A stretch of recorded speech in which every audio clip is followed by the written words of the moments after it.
পেটের দায়ে আমরা বাইরেছি, ছোয়ার লেখাপড়া, তারপরে নিজের পেটের খাওয়া, বইয়ের ওষুধ, সংসার চালাইতে পারি না, খুব পয়সা আলাদা। ঠান্ডাতে যাইছো না যে হাত কাঁপছেন। শীতের মধ্যে আসলে বাবা হিসেবে যে আমাদেরকে কত কষ্ট করতে হয়, আসলে বাবাদের যে কত কষ্ট করতে হয় বাচ্চা কাচ্চা বা মা বাবার জন্য। আমি একজন বাবা, সকালে কাজ করি, পৌরসভার ছেলে মেয়ে চালানোর জন্য খুব কষ্ট হয় কাজ করাতে। 3 বছরের একটা মেয়ে আছে আমার, দুধ টুধ কিনতে হয়, অনেক খরচ পরিশ্রম আমাদের এই পৌরসভার কাজই করতে হয় আমাদের।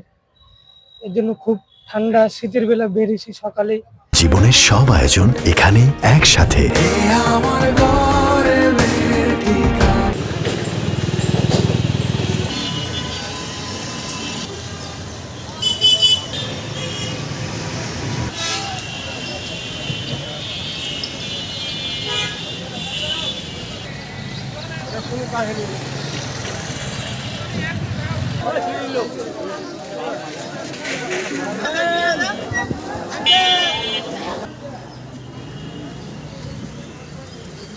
অনেক শীত, অনেক ঠান্ডা, ঠান্ডার ভিতরে বউ বাচ্চাকে বিড়ি করে আ যায়, বউ বাচ্চাকে খাওয়াইতে হবে। আমি সকাল ভোর 6টার সময় আসছি, পেটের তাগিদে এখানে সকাল ভোরে আসছি। ঠান্ডা, প্রচন্ড ঠান্ডা, বাচ্চা কাচ্চার লেখাপড়া বা ইয়ায় খুব কষ্ট।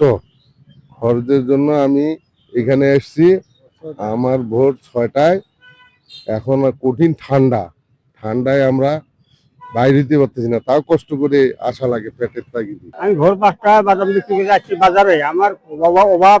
আমি বাদাম বিক্রি করে খাই। আমার ঠান্ডা শীতের মধ্যেও আমি অভাব বুঝিয়ে আমি বাদাম বিক্রি করতে আসছি।